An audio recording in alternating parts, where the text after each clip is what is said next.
নমস্কার বন্ধুরা, আপনারা ভালো আছেন তো? কি রান্না করব তাই ভাবছিলাম, তো দেখছি বাজার থেকে বড়মশাই চিকেন কিনে নিয়ে আসলো।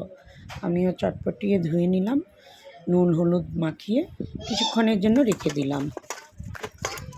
তাই ভাবলাম চিকেন কষা করে নিই। ফরচুনের তেল ব্যবহার করি, নিশ্চয়ই আপনারাও ব্যবহার করুন, খুবই ভালো। যারা ব্যবহার করে না তাদেরকে বলছি, আর যারা ব্যবহার করে তারা তো জানে কোনো সাইড এফেক্ট নাই, রান্নাতেও ভালো স্বাদ আসে, বেশ সুন্দর তেলটা, আমার তো খুবই ভালো লাগে। কড়াই গরম হওয়ার পর তেল দিয়ে দিলাম, তেল গরম হয়ে গেল, এবার মাংসটা ফ্রাই করতে ছেড়ে দিলাম। ফ্রাই হয়ে গেল, ফ্রাই করছি,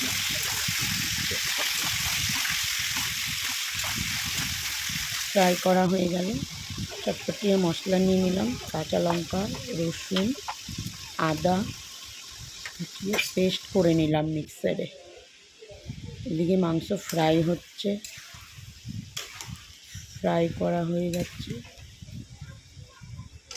তারপর আলাদা জায়গায় তুলে নেওয়া হচ্ছে। তুলে নিলাম, তেজপাতা দিয়ে দিলাম, ওই তেলটাতেই পেঁয়াজও দিয়ে দিলাম, পেঁয়াজ ভাজা হচ্ছে। ওর মধ্যে আদা রসুন লঙ্কা পেস্ট করে দিয়ে দিলাম,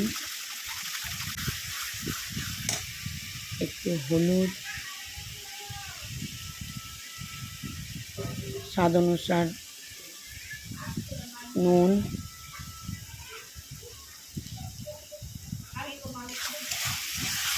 দিয়ে মশলাটাকে বেশ অনেকক্ষণ কষাতে হবে।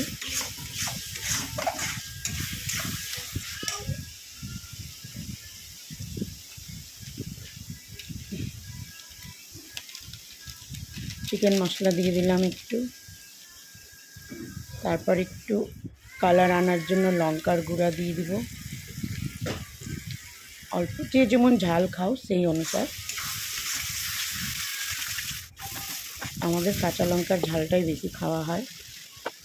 দুটো ছোটো ছোটো টমেটো রেখেছিলাম, ওগুলোকে পেস্ট করে দিয়ে দিলাম। দেওয়ার পর ওর মধ্যে ফ্রাই করা মাংসগুলোকে ছেড়ে দিয়েছি, দিয়ে একটু নাড়াচাড়া করে নেব, বেশ করে আবার একটু মশলার সঙ্গে মাংসটাকেও ফ্রাই করে নেব ভালো করে। হালকা একটু জল দিয়ে দিলাম, দিয়ে কিছুক্ষণ সময় একটু ফুটিয়ে নেব।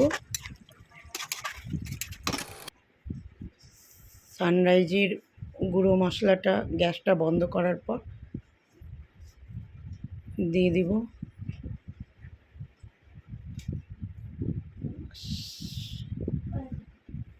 বাস এমন করেই, যার খেতে কেমন হয়েছে একটু জানাবে। আজকে দুপুরের লাঞ্চটা ডাল, ঢেঁড়স ভাজা, চিচিঙ্গা ভাজা, চিকেন কষা, স্যালাড আর ভাত।